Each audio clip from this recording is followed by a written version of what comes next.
तेजस्वी यादव की press conference, वो बिहार में जिस तरीके से लगातार हत्या की वारदात सामने आ रही है उसी पर अपनी बात रखते हुए आपको नजर आ रहे हैं।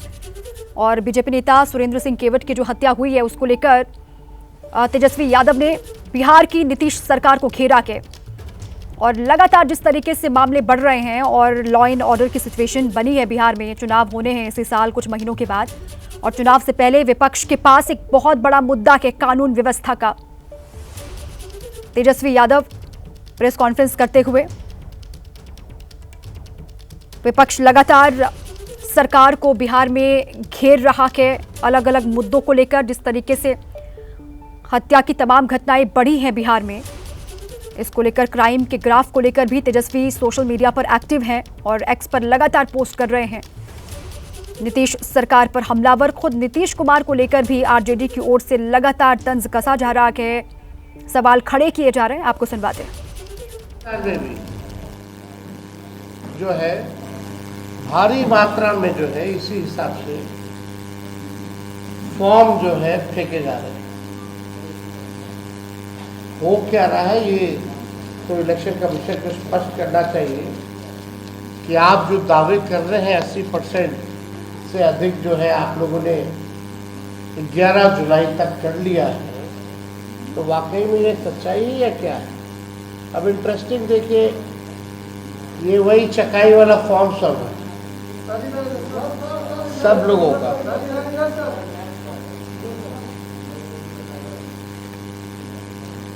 ये सोनो प्रखंड का जो हम बता रहे थे,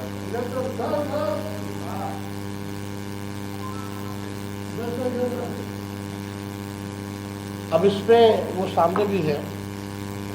कमियां क्या क्या हैं भारत निर्वाचन आयोग द्वारा कल जो है आप लोगों को बताते हैं।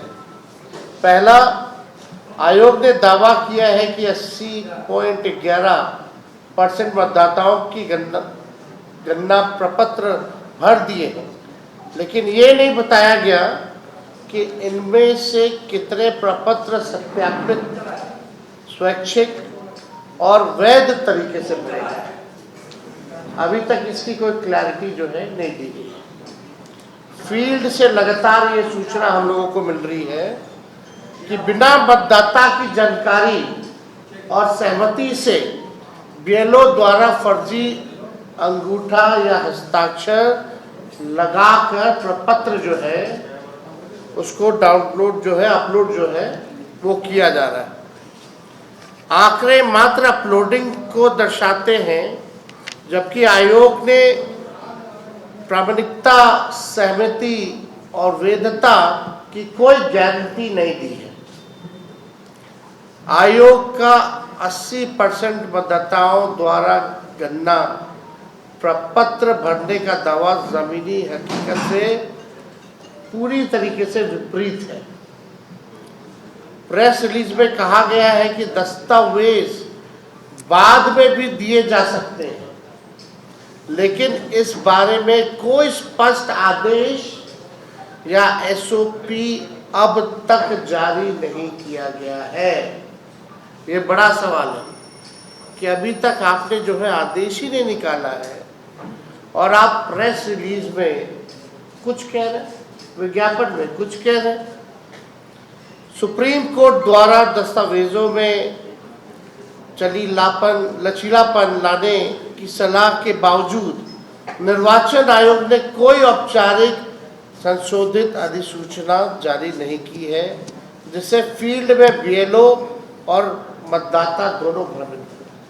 अभी जो कोर्ट ने जो सलाह दी इलेक्शन कमीशन को कि आप जो है आधार कार्ड हो, राशन कार्ड हो, इसका आप इस्तेमाल कर सकते हैं, लेकिन अभी भी आयोग द्वारा जो है इस पे कोई सूचना या कोई स्पष्टीकरण कि वो क्या सुप्रीम कोर्ट की सलाह को मानेंगे या नहीं मानेंगे, ये अब तक क्लियर नहीं किया है। और लोग चाहे बीएलओ हो या हमारे नागरिक हो, सब लोग जो है कंफ्यूज्ड है। चुनाव आयोग ने ये नहीं बताया कि कितने गणना प्रपत्र बिना दस्तावेज यानी बिना मतदाता के प्रत्यक्ष भागीदारी के अपलोड हुए। ये भी स्पष्ट नहीं किया गया कि इन 4,66,00,000 डिजिटलाइज फॉर्म में से कितनों ने आधार यानी EPIC से वेरिफिकेशन हुआ है, यानी चुनाव आयोग फर्जी अपलोडिंग की संभावनाओं पर जो है चुप है। अखबार की खबर में देवघर का आप लोगों ने देखा, चुनाव आयोग द्वारा राजनीतिक दलों की भागीदारी का उल्लेख तो किया गया है, लेकिन ये नहीं बताया गया कि उनके BLA क्या वास्तविक निरीक्षण की भूमिका दी गई है या सिर्फ उपस्थिति की सूचना दर्ज की जा रही है। अभी भी पॉलिटिकल पार्टीज के जो BLO हैं उनकी क्या भागीदारी है, वास्तविक निरीक्षण की भूमिका दी गई है कि नहीं दी गई है, या सिर्फ उपस्थिति की सूचना दर्ज की जा रही है। कई जिलों में विपक्षी दलों के BLA को सूचित नहीं किया गया, यानी जो अपोजिशन पार्टी जो हम लोगों के BLA हैं उनको अभी तक सूचित नहीं किया गया है और प्रक्रिया में सक्रिय भागीदारी से रोका गया है। इस पर कोई संज्ञान नहीं है। कई जिलों में 5वां टारगेट ड्रिवन अपलोडिंग, ये चुनाव आयोग की विश्वसनीयता खत्म हो रही है। BLO और ERO पर 50% प्लस अपलोडिंग का अनौपचारिक लक्ष्य थोपे जाने की कई रिपोर्ट आ चुकी है। आयोग ने इस पर कोई स्पष्टीकरण, खंडन, नियंत्रण का उपाय नहीं बताया, जिससे पूरा अभियान गैर पारदर्शी बन गया है। जो ECI जो नेट है कि सफलता के दावे किए जा रहे हैं, लेकिन फील्ड में सर्वर डाउन है, OTP की समस्या आ रही है, लॉगिन एरर आ रहा है, दस्तावेज अपलोड फेलियर हो रहा है, गलत मैपिंग जैसे गंभीर टेक्निकल समस्याएं जो है लगातार सामने आई हैं। तकनीकी शिकायतों की लगातार अनदेखी की जा रही है। इन शिकायतों के लिए BLO या मतदाता को कोई सपोर्ट सिस्टम, टिकटिंग पोर्टल या हेल्पलाइन उपलब्ध नहीं कराई गई। अगर समस्या आ रही है तो उसका बैकअप होना चाहिए, एक सपोर्ट सिस्टम होना चाहिए, कम से कम हेल्पलाइन जो है वो उपलब्ध कराना चाहिए, पोर्टल जो है वो खोलना चाहिए, टिकटिंग। 7वां 25 जुलाई की समय सीमा से पहले अपलोडिंग पूरा करने की बात कही जा रही है कि 25 जुलाई से पहले हम जो है सभी लोगों का कर लेंगे, जिससे गुणवत्ता और वैधता की जगह संख्या और गति पर जोर दिया जा रहा है। मतलब बस आपने DM का भी वो ऑडियो जो वायरल हुआ, आपने सुना कि आप डिस्ट्रीब्यूशन में कम, कलेक्टिंग में ज़्यादा हम लोगों को ध्यान देना है और बिना डॉक्यूमेंट के। चुनाव आयोग कहता है आदेश में कि डॉक्यूमेंट लगेगा और DM साहब कहते हैं कि डॉक्यूमेंट की आवश्यकता नहीं है, बिना डॉक्यूमेंट के ही आप दीजिए। यानी हमको क्वालिटी काम नहीं करना है, बढ़िया से काम नहीं करना है। अब हम पे प्रेशर है, हमने जबान दे दी है, सुप्रीम कोर्ट में भी बोला है कि हम कर लेंगे सर, उसलिए अब केवल जो है संख्या को पूरा करने का उस पर ध्यान जो है इन लोगों का लगा हुआ।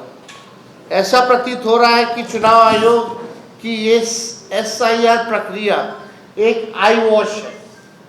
चुनाव आयोग ने BJP प्रधानमंत्री नरेंद्र मोदी के निर्देश पर बूथ के आंकड़ों के हिसाब से पहले ही जोड़ तोड़ कर रखा है, सब पहले से तय। हम आपको इंटरेस्टिंग डेटा भी हम लाए हैं, वो थोड़ी देर में हम आप लोगों को दिखाएंगे। लग रहा है कि मतलब BJP के इशारे पे ये लोग काम कर रहे हैं और ये केवल प्रक्रिया जो है आई वॉश का। लेकिन हम लोग भी जो है एक एक व्यक्ति पर, हमारे वोटर्स पे, हमारी महागठबंधन, हमारा अलायंस, हम लोग अलर्ट हैं और लगातार ग्राउंड में क्या चल रहा है इस पे हम सब लोगों का नजर है। और केस सुप्रीम कोर्ट में भी है। अब की बार बिहार से आर पार होगा और मोदी जी और इलेक्शन कमीशन ये ना समझे कि गुजरात है, ये जो है बिहार है और बिहार के लोग सचेत हो चुके हैं, अलर्ट है। आप देखिएगा यहाँ 90% मतदाता वंचित उपेक्षित वर्ग से हैं। उनकी रोटी छीन सकते हैं, लेकिन वोट का अधिकार जो है भाजपा इलेक्शन कमीशन छीन नहीं सकती।